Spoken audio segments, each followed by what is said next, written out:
O Senhor esteja convosco. Proclamação do Evangelho de Jesus Cristo segundo João. Naquele tempo, disse Jesus aos seus discípulos: tenho ainda muitas coisas a dizer-vos, mas não sois capazes de as compreender agora. Quando, porém, vier o Espírito da verdade, ele vos conduzirá à plena verdade. Pois ele não falará por si mesmo, mas dirá tudo o que tiver ouvido, e até as coisas futuras vos anunciará. Ele me glorificará, porque receberá do que é meu e vô-lo anunciará. Tudo que o Pai possui é meu. Por isso disse que o que ele receberá e vos anunciará é meu. Palavra da salvação.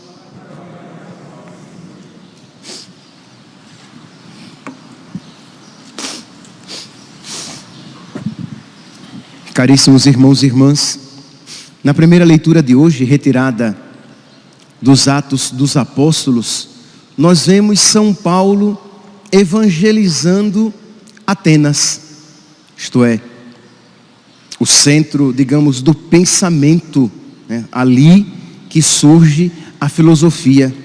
Então era um campo de pregação muito promissor, mas ao mesmo tempo muito exigente, porque os interlocutores eram um pouco mais capacitados. Então está ali, São Paulo, em Atenas, e ele conhecia a fé dos atenienses, qual era a mentalidade de então, que a mentalidade filosófica e religiosa, que o corpo era algo mau, e que a salvação consistiria em desapegar-se, em desapropriar-se, em abandonar o corpo. Isto é, toda a concepção de salvação consistia e dizia respeito apenas à alma. O corpo era o cárcere da alma. Então eu tenho que me livrar o quanto antes desse corpo. Pois bem, vem São Paulo, que sabe que os atenienses pensam assim. Ele começa tentando ser agradável. Ele diz: olha, eu vejo que vocês atenienses são muito religiosos. Elogiou, levantou o ânimo daqueles para quem ele estava pregando. Ele começa dizendo até que eles adoram um Deus que não conhecem. Eles tinham lá um altar ao Deus desconhecido, e ele diz: olha, eu vos anuncio este Deus desconhecido a vocês. Então São Paulo começa aqui, se aproximando deles, tentando ser agradável, porque quer ganhar o coração deles para Cristo. Chega mesmo a citar um poeta pagão, dizer: olha, vocês têm um poeta que diz, né, que nele nós existimos e somos. Nele, se eu aqui encontrar, eu digo tal qual, mas depois eu posso ver o versículo preciso, já que a leitura aqui é grande. Mas ele diz assim: um poeta de vocês cita isso, e é verdade.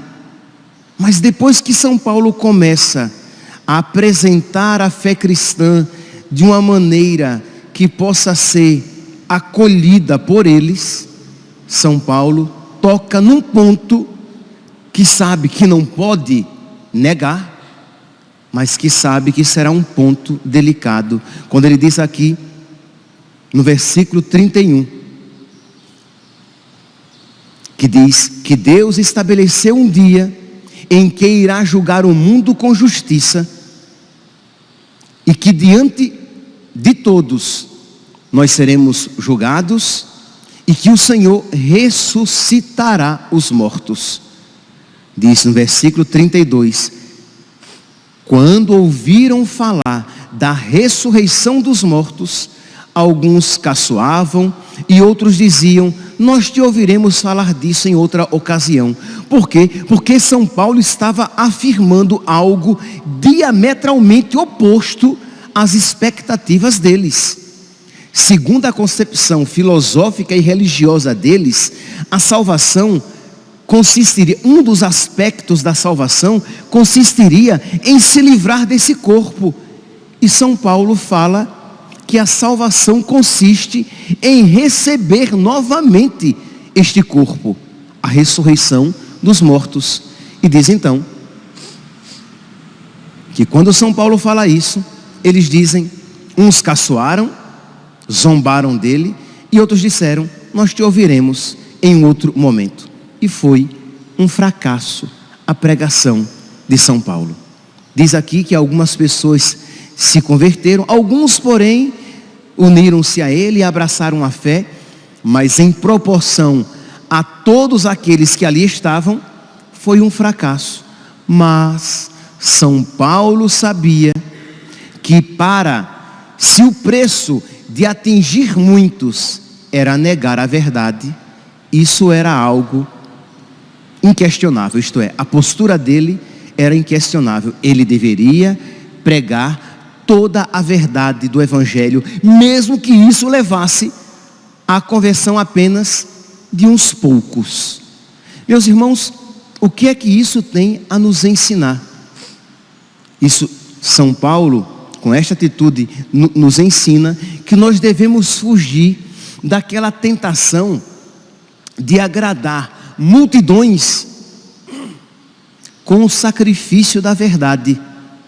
Isto é, São Paulo, ele poderia diluir o Evangelho, torná-lo mais aceitável para os atenienses, e com isso ele agradaria a muitos, e muitos iriam aceitar aquele pseudo-evangelho, aquele falso evangelho.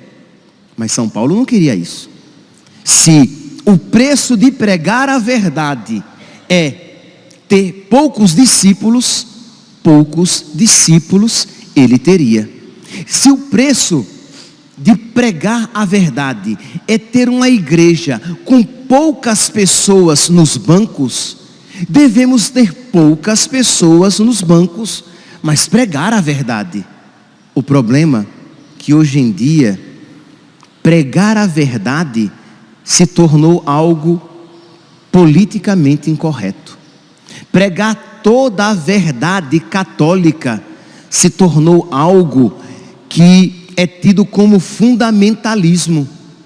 Queira um católico com toda mansidão, com doçura, mas tente ele pregar todo o Evangelho, falar tudo aquilo que a igreja crê e ensina, e acreditou e ensinou durante os mais de 2000 anos em que ela esteve sobre a terra, e você vai ver que nós teremos não poucos problemas. As pessoas querem uma igreja, e aí sim, a mídia estará disposta a acolher uma igreja assim. O mundo estará disposto a acolher uma igreja assim. Isto é, uma igreja sem doutrina, uma igreja sem uma moral clara, uma igreja sem dogmas, uma igreja sem fé, apenas uma tradição religiosa, apenas uma bela liturgia compreendida apenas como algo cultural, um dado cultural criado pelos homens. Então isso não tem problema. A igreja pode celebrar em latim ou em vernáculo. O padre pode celebrar de voltado para o povo ou voltado para Deus. Não tem problema, desde que ela não tenha a pretensão de ensinar, desde que ela não toque nos pontos delicados e inegociáveis para o mundo. Lembrem-se, se São Paulo chegasse a Atenas e não tocasse nos pontos delicados, não falasse a respeito, por exemplo, da ressurreição, ele seria acolhido. ele teria uma popularidade, porque ele começou bem. Ele começou ali elogiando os atenienses, que eram muito religiosos. Ele começou elogiando o altar ao Deus desconhecido. Ele começou citando um poeta pagão. Mas quando ele falou a respeito da ressurreição, isso se tornou um problema. Então, isso acontece com os cristãos, com os católicos, isto é, se você é alguém agradável, se você acolhe o irmão, se você serve a comunidade, ótimo, porque a igreja é compreendida como serviço, como amor, como diálogo, como convivência, isso está ok. Mas se você começa a mostrar com mais clareza, para que o diálogo seja verdadeiro, você começa a mostrar o que você pensa e em que você crê, isso começa. Por exemplo, viva com os seus amigos, sem nunca falar a respeito dos ensinamentos da sua igreja, e você terá uma convivência tranquila. Mas chegue para aquele seu amigo espírita e diga a ele, com toda a caridade, que um católico não pode ser espírita. Nossa, você entrou num ponto delicado. Diga para aquele seu amigo maçom que um católico não pode ser maçom, que a maçonaria ela tem princípios que são inconciliáveis com a fé católica, que o espiritismo tem pontos que não dá para ser ao mesmo tempo católico e espírita. Ou você é uma coisa ou você é outra. Diga você, por que um católico ele não pode aderir a nenhuma prática de uma religião afro-brasileira? Nossa, você vai ser tido como fundamentalista, você vai ser tido como radical, você vai ser tido como obtuso, fechado, alguém com quem não se pode dialogar. Por quê? Porque ter uma fé clara, de acordo com o credo da igreja, é sinônimo de fundamentalismo. Porque afinal de contas, esta é a fé de mais de 2000 anos. Um católico, se você pudesse conversar com a avó da sua avó, você veria que ela diria com muita tranquilidade que a comunhão, a sagrada comunhão, só pode receber aqueles que estão em estado de graça, que uma pessoa em pecado mortal não pode receber a sagrada comunhão. E uma pessoa que é separada e recasada, uma pessoa que foi casada na igreja e que mantém um outro relacionamento amoroso, ela está em pecado mortal, e de que ela não pode receber Jesus Cristo na Eucaristia, de que ela precisa se arrepender daquele pecado, se confessar e voltar à comunhão da igreja, e aí sim voltar a receber os sacramentos. Mas se você diz isso, esta que é a fé de mais de 2000 anos da igreja, se você diz isso, repito, você é tido como um fundamentalista. Por quê? Porque você deve prezar pela convivência. Eles não dizem isso, mas mesmo que seja na mentira, você deve dialogar, mesmo que você esconda aquilo que você acredita. Como pode haver um diálogo verdadeiro se eu nunca digo à pessoa aquilo que eu acredito? Como é que eu posso dialogar com, por exemplo, com um protestante, se eu nunca digo a ele, por exemplo, que eu creio que a Eucaristia é o corpo, sangue, alma e divindade de nosso Senhor, e de que, com toda a caridade, eles não têm a Eucaristia porque eles não têm o sacerdócio, e eles nem mesmo acreditam na presença real de Jesus na Eucaristia, na ceia que eles celebram. Como é que pode haver um diálogo verdadeiro se eu nego a um protestante, por exemplo, de que eu creio profundamente que Jesus Cristo fundou uma e apenas uma igreja. E esta igreja é a que nós hoje, que há muitos séculos chamamos de igreja católica. A igreja una, santa, católica e apostólica. Isto é, como é que pode haver um diálogo verdadeiro se eu escondo as minhas mais profundas convicções? Então percebe que desde que eu seja uma igreja sem pretensão nenhuma de ensinar nenhuma verdade, eu serei aceito. Desde que eu aceite ser uma igreja apenas uma tradição religiosa, uma cultura, eu posso ser aceito. Mas se eu tiver a pretensão de ser a igreja, de pertencer à igreja fundada por nosso Senhor, a igreja a quem Jesus disse: ide por todo o mundo e ensinai. Isto é, ensinar a verdade. Se isso eu fizer, eu irei entrar em choque com o mundo. E foi isso que São Paulo, com muita caridade, ele anunciou, porque não estava disposto a negociar, a renunciar a este ponto essencial e que iria entrar em choque com os seus interlocutores de então. O Papa Bento XVI, no livro Deus e o Mundo, ele fala a respeito disso. Ele diz assim, que as diferentes religiões são vistas como tradições, isto é, como é que o mundo vê as religiões?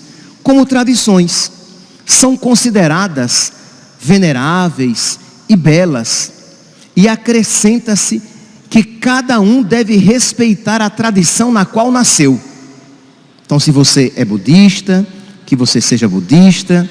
Se você é confucionista, que você seja um bom confucionista. Se você nasceu protestante, seja um bom protestante.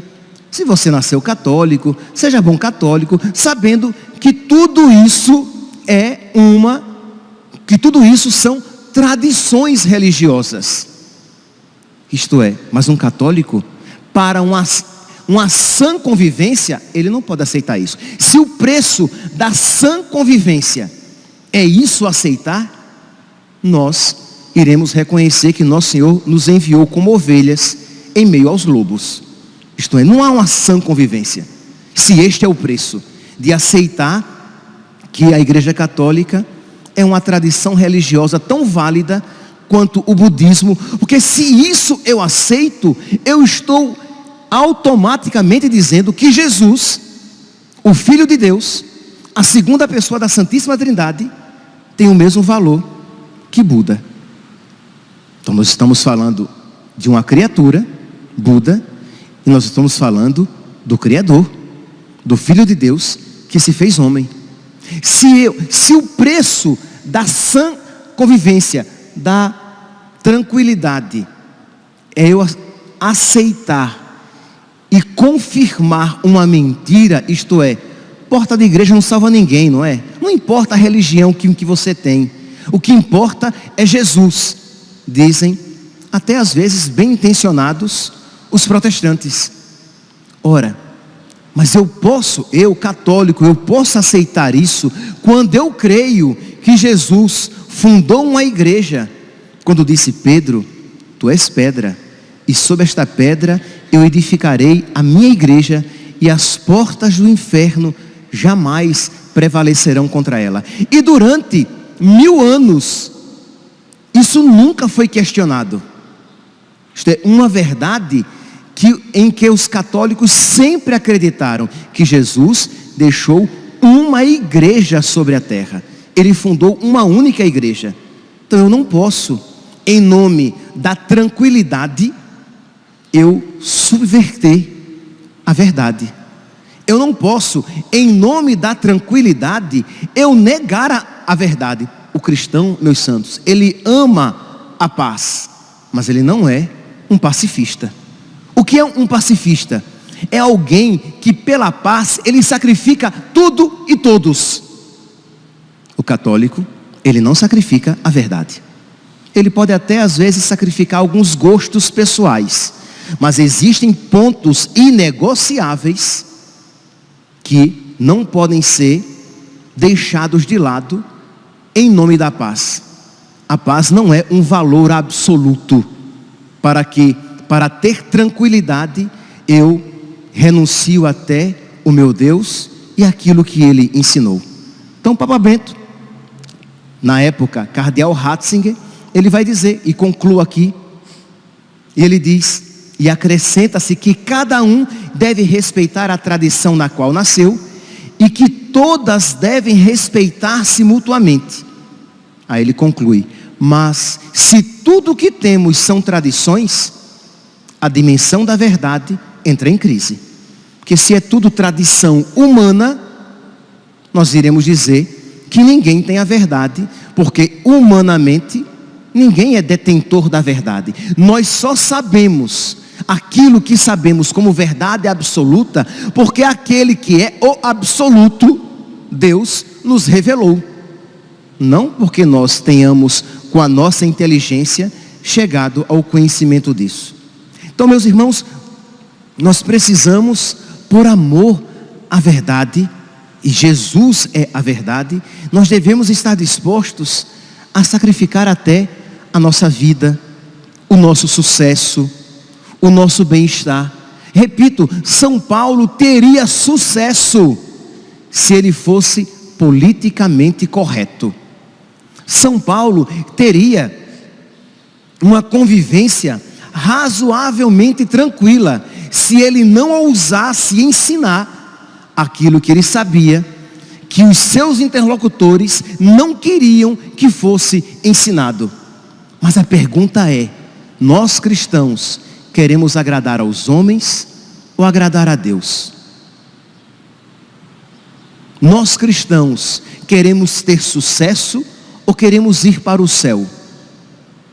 É uma pergunta que exige uma resposta. Ora, se nós cristãos queremos agradar a Deus, e se nós cristãos queremos não o sucesso, mas queremos ir para o céu, nós precisamos estar dispostos a pregar a verdade tal qual ela nos foi ensinada, tal qual ela foi e é pregada na igreja, na única igreja de Cristo, há mais de 2000 anos. Mas o mundo quer que a igreja se compreenda o quê?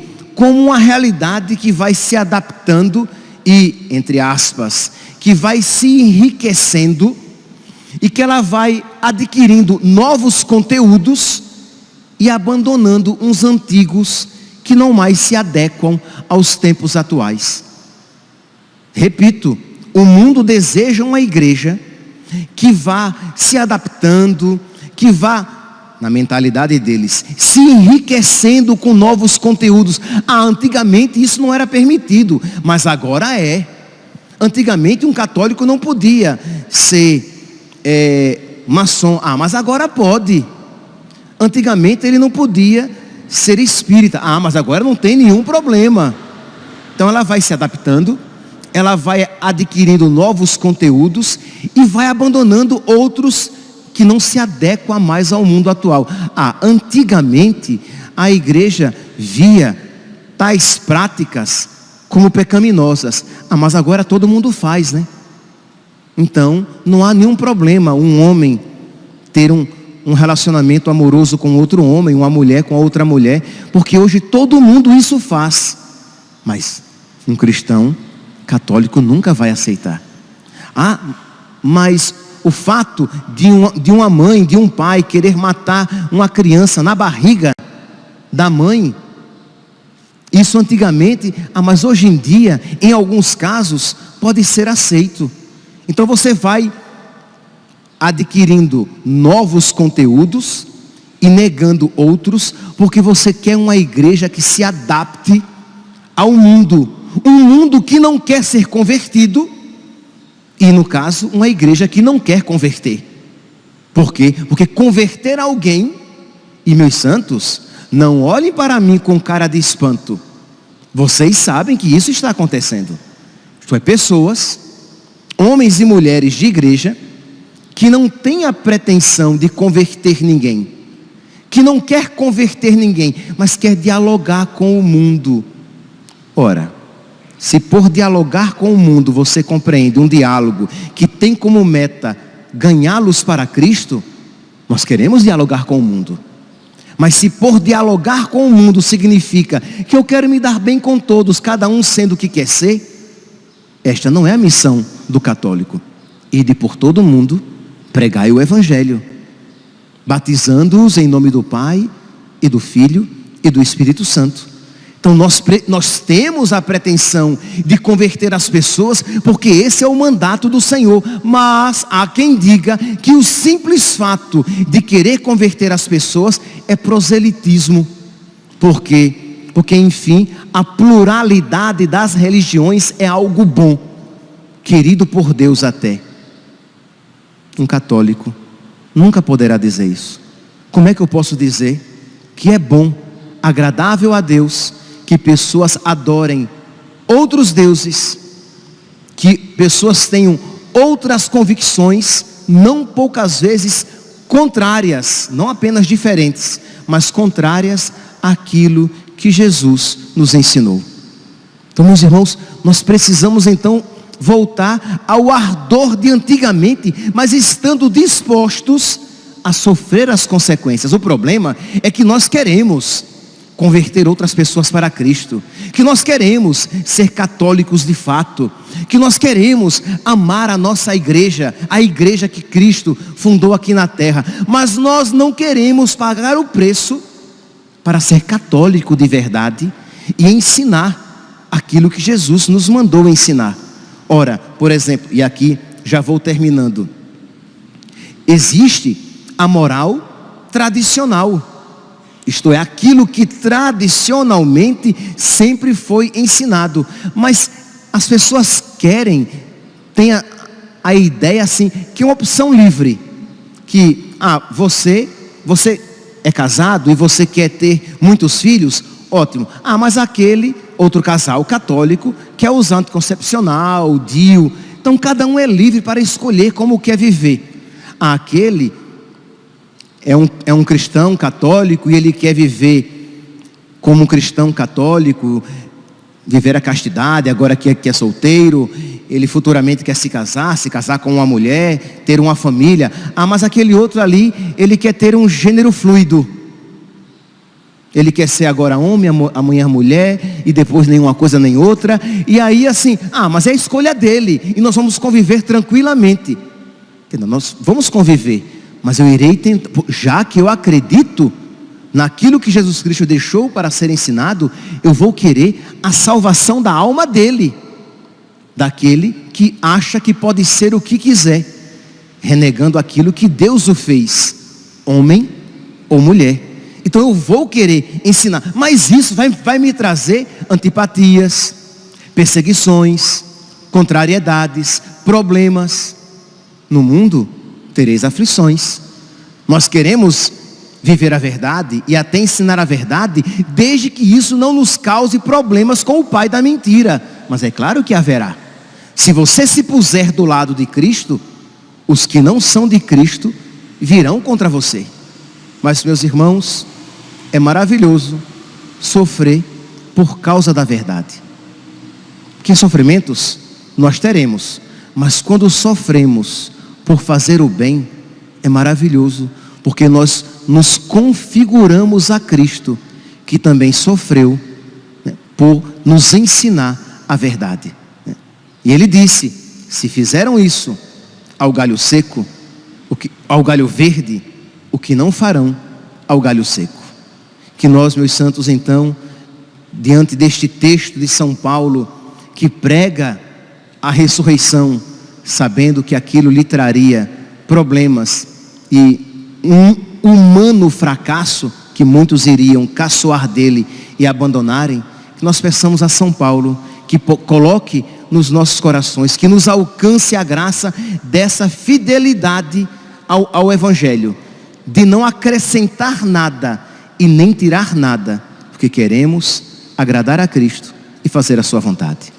Louvado seja nosso Senhor Jesus Cristo. para sempre seja louvado.